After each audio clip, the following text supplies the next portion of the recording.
Hey guys, great job the last 2 weeks working through all those review assignments, getting in the extra credit. Most of you guys did a great job getting those in. Moving forward, the next couple weeks, we are going to be working on new material. Today, we're going to start with civil liberties.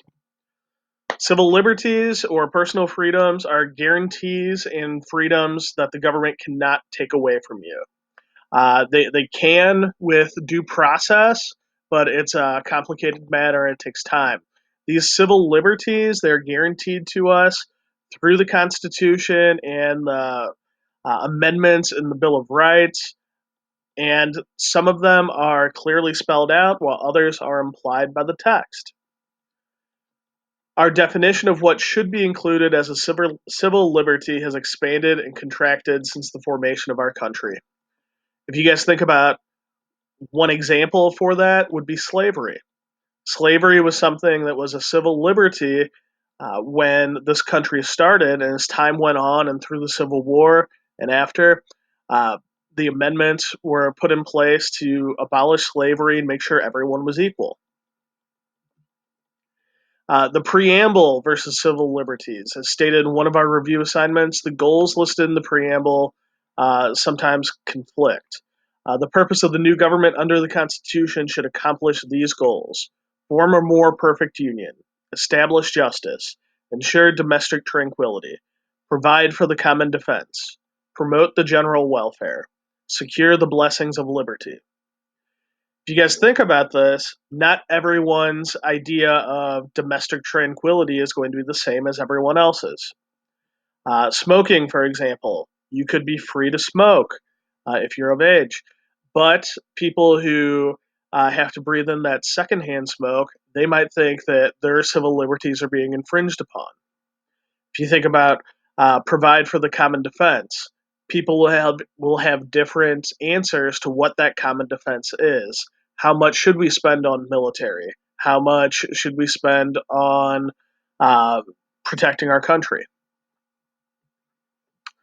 So we were talking about the judicial branch before spring break, and we're still kind of continuing that judicial branch. We're just talking about civil liberties as well now. So how do the courts play a role? Well, sometimes serious situations arise where two or more people's civil liberties conflict against each other. In this instance, they are going to end up going to court. Freedom of speech. A lie could ruin someone's reputation or business, so then you can have a conflict there. You can have issues about property rights. The courts solve disputes between the role of our government and our personal freedoms. Once they make a decision on a case, all similar situations must abide by the rules outlined in that decision. In this capacity, it becomes common law or public law. So, what we are going to do today, I'm going to share out a Google slideshow with you guys, and you guys are going to research some court cases and be able to look them up and see what civil liberties are coming into play here, where the conflict lies. So, you guys are going to use this program called Ozzy. You look here, you can type in whatever you want up here. Here's Shank.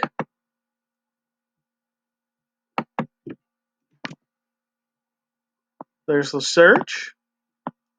Here we see Shank versus US. When you click on it, gives you all the information here about the previous court cases before it went to the Supreme Court. Talks about the facts of the case here, what questions are being brought up. It shows who was on the court at the time, and it gives the conclusion and why they ruled that way.